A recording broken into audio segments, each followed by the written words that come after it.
Hey, I'm Craig, and I'm coming to you from Casey, Illinois today, a town right off of I-70 somewhere between Indianapolis and St. Louis. And I was thinking as I was driving from my home in Cincinnati to a work conference in St. Louis about the final episode of Conan O'Brien's Tonight Show. If you don't know the story, Conan O'Brien was promised the Tonight Show for 5 years, and Jay Leno was going to retire, and Conan finally took it over, and it was a short, ill-fated, horribly managed situation that ended up with Conan only serving as the host for like 9 months, right? And in his final address, right before he joined Pearl Jam to play "Rockin' in the Free World" as his goodbye, he sat and faced the camera and he talked about his experience and what's next for him and how he didn't know. But his final sort of thought for his audience, which was developed over years as the host of Late Night with Conan O'Brien, and then broader audience with The Tonight Show, was don't be cynical, right? There's a lot of things in the world to be cynical about. There's a lot of reasons to sort of lose faith and optimism and a sense of wonder, and that's really stuck with me. That was more than a decade ago, and I think about it quite a lot. I think about it quite a lot because we are constantly faced with cynicism, with people who doubt the intentions of others, people who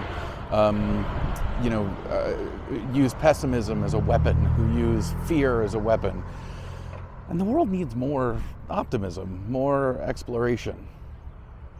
So why am I in Casey, Illinois? Well, because right behind me is the world's largest mailbox. Right over there is the world's largest bird cage. Right over there is the world's largest barber pole, the world's largest rocking chair and golf tee. This place is home to a bunch of really cool sort of monuments. And I think about the people who were on city council, who were on community organizations behind this sort of thing, right?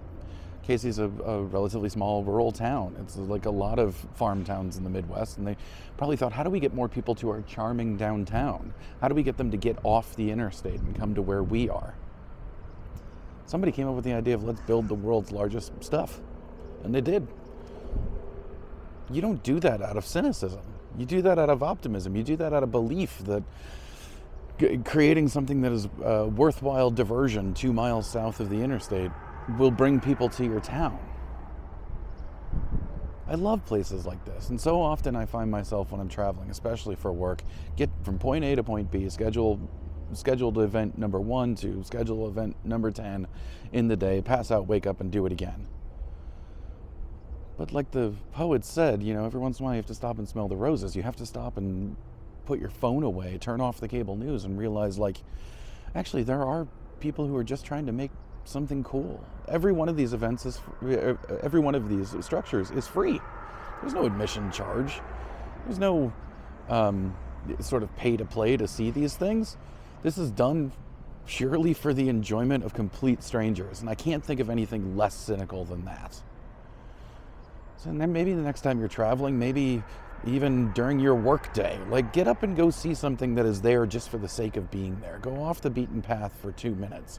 It's like a battery for your optimism, and it's the antidote to cynicism.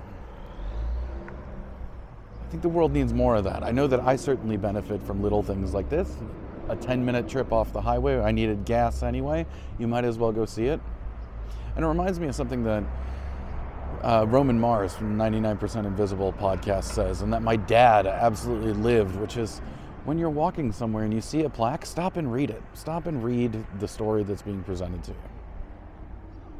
It's the antidote of cynicism. It's the energy of optimism. In the meantime, do good work, tell good stories, and don't be a jerk.